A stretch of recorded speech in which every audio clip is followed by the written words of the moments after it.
Hey everyone, and welcome back to my channel.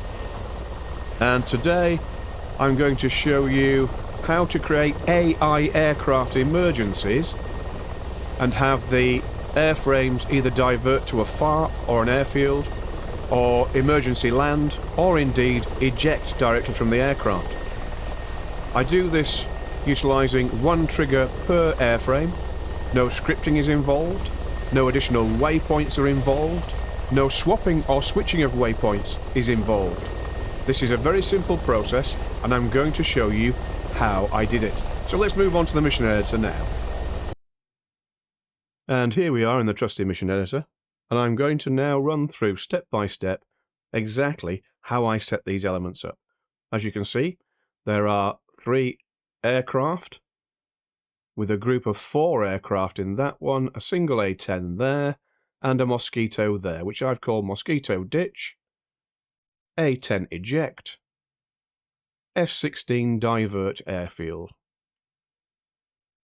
Now, with a single trigger, I can get the wingman of this particular flight to break off and divert to Manston.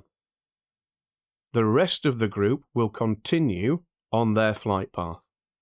So that's the F-16 Divert to Airfield. With the A-10, I'll set it up so that the pilot will eject out of the aircraft without having to explode the unit. That's what you used to have to do. Now, this could be useful in a CSAR or CTLD situation where you want to rescue a pilot. For the Mosquito, I can actually make this aircraft ditch in the water. So I'll show you that working. This can also work for helicopters. So I've got the first helicopter here, and this one is Helo Divert to FARP. So what will happen is this aircraft will be flying along, it will encounter a difficulty, it will then divert to the nearest FARP, which is here at Dungeness. Furthermore, I have an additional helicopter, and I want that helicopter to crash land, essentially.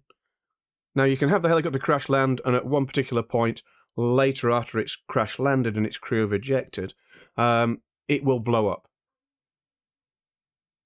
You can give it an additional trigger to say that you don't want that helicopter to blow up after it's crash landed, and I'll show you that working as well.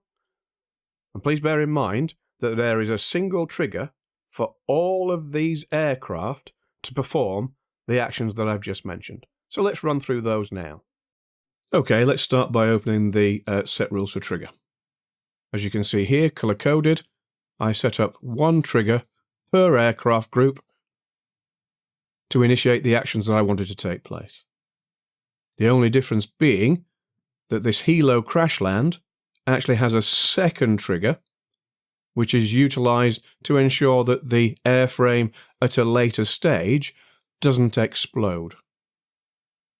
So let's run through them one by one. A-10 eject. Basically, I want the A-10 pilot to eject after time more than 5 seconds. So I've set the unit AI set life on A-10 eject, which is the group, to 3, because that 3 figure is the critical figure.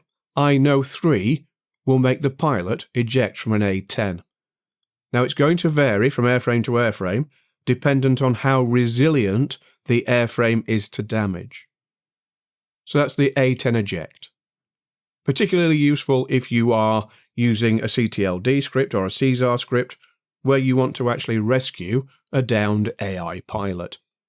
What used to happen is you used to have to explode that aircraft or damage it in some way and then have the pilot eject and rescue them. Utilising this method, you guarantee to have the pilot survive. F-16 Divert, very simple, very straightforward.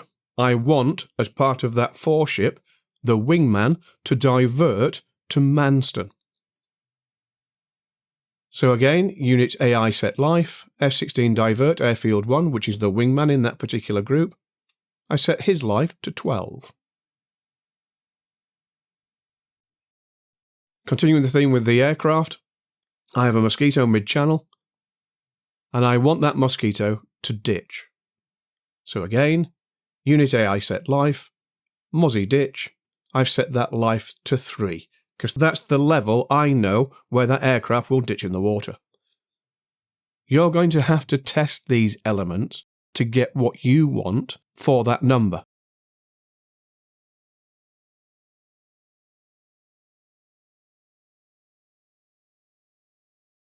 Now then, we can also apply this to helicopters. In the first instance, I have a helo to divert.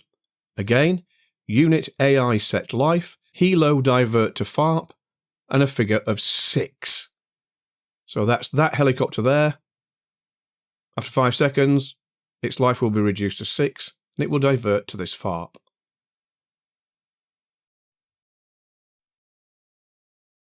Helo crash land. Again, same trigger, time more than 5 seconds. Unit AI set life, and I know a figure of 5 will work for the AH-64 to crash land more or less immediately. What I don't want to happen is when it does crash land, is I don't want it to explode at a time later on in the mission. So I've set a flag called crash here to on.